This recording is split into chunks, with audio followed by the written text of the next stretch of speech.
பரிசுத்த ஆவியானவர் நம்ம ஆவியினால் நிரம்பும் போது நம்முடைய மனக்கண்கள் பிரகாசம் அடைகிறது. இயேசுவை பார்க்க வேண்டிய விதத்தில் பார்க்கிறோம், வாழ்க்கையை சரியான விதத்தில் புரிந்துக்கிறோம்.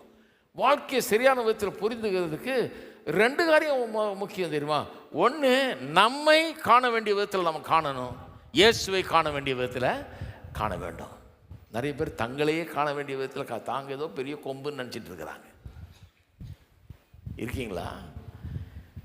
அதனால தான் திருமணத்தில் பிரச்சனை, அதனால தான் தொழிலில் பிரச்சனை, அதனால தான் மற்றவர்களோடு இருக்கிற உறவில் ஒருத்தர் நான் பெரிய கொம்புன்னு நினச்சிட்டு இன்னொருத்தர் பேசுகிறான், அவன் பேசாமல் இருப்பானா? அவன் சரி நீ தான் கொம்பு பான்ட்டு போயிடுவானா? எல்லாம் அப்படி இருக்க மாட்டாங்க. சிலர் சரின்னுவான், சிலர் போயான்றுவான், நீ என்ன பெரிய கொம்புன்றுவான், நீ என்ன பெரியவன் அப்படின்ட்டு போயிடுவான். மனக்கண்கள் பிரகாசம் அடைகிறது. அதன் மூலமாக தாங்கள் யார் என்பதை காணுகிறார்கள், தாங்கள் யார் என்பதை அறிந்து கொள்ளுகிறார்கள். எப்படி அறிந்து கொள்கிறாங்க? முதல்ல என்ன பார்க்குறேன், ஆவியானவர் நம்மகிட்ட டீல் பண்ணும்போது, நம்ம ஆண்டவர்கிட்ட கொண்டு வரும்போது, இயேசுவன்ட்ட கொண்டு வரும்போது எங்கே ஆரம்பிக்கிறாரு? நான் பாவி என்கிறத வெளிப்படுத்துகிறார். நான் எவ்வளோ பெரிய பாவி என்கிறத வெளிப்படுத்துகிறார். எப்படி தேவனுடைய ஆக்கினை தீர்ப்பு உட்பட்டவன் நான் இருக்கிறேன், நரகத்துக்கு பாத்திரம் நான் இருக்கிறேன் அப்படி தான் காட்டுறாரு.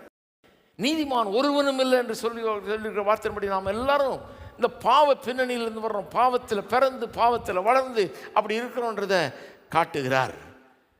இதெல்லாம் பார்த்த உடனே ஒரு மனுஷனுக்கு பெருமை போயிடும் பாருங்க. ஆவியானவர் உண்மையாக ஒரு மனுஷனுக்கு அவன் யார்ன்றதை வெளிப்படுத்தி அப்புறம் அதன் நிமித்தமாக அவன் தன்னை தாழ்த்தி, ஆண்டவர் ஆமாம் நான் பாவி, எனக்கு இறங்கும் என்னை ரட்சிக்கணும்னு வந்துட்டான்னா அவன் மற்றவர்கள்ட்ட பெருமையோடு நடந்து கொள்வது கஷ்டம். அப்படி ஒரு ஆள் கிறிஸ்தவனாக இருக்கிறேன், நான் ஞானஸ்தானம் எடுத்திருக்கிறேன், கோயிலுக்கு போகிறேன்னு சொல்லிட்டு இப்படிப்பட்ட பெருமை, நான் பெரிய ஆளுன்னு பெருமைப்பட்டுட்டு இருந்தான்னா என்னன்னா இன்னும் ஆவியானவருடைய நிறைவு அவனுக்குள்ளே வரல. ஆவியினால் நிரம்பப்பட வேண்டியது இருக்கிறது. சத்திய ஆவியானவர் அந்த சத்தியத்துக்குள்ளே அவனை நடத்தணும். அவன் எப்படிப்பட்டவனாக இருந்தான், அவன் எப்படி ஆண்டவர் நேசித்தார், கொஞ்சம் கூட தகுதியற்றவனை அவனுக்காக ஜீவனை கொடுத்து, ஒரு பாவிக்காக தன்னுடைய ஜீவனையே கொடுத்து அவனை மீட்டாரு. நம்மளை துச்சமாக என்ன இருந்தா, நம்மளை தகுதியற்றவர்கள் என்ன இருந்தா, நம்மளை லாயக்கற்றவர்கள் என்ன இருந்தா அது செஞ்சிருக்க மாட்டாரே. அது விளங்கலைன்னு அர்த்தம். ஆவியானவர் இன்னும் அதை அவனுக்கு வெளிப்படுத்தவில்லை என்ற அர்த்தம். அது வெளிப்படுத்திட்டா இந்த மனித உறவுகளுக்குள்ளே இருக்க நிறைய ப்ராப்ளம் போயிடும். ஒரு மனுஷன் ஹம்பிள் ஆயிடுறான், தாழ்மை உள்ளவன் ஆயிடுறான். எங்கள் ஜாதி என்ன தெரியும் பேச மாட்டான், ஜாதி என்ன இருந்தான், எல்லாம் பாவி போ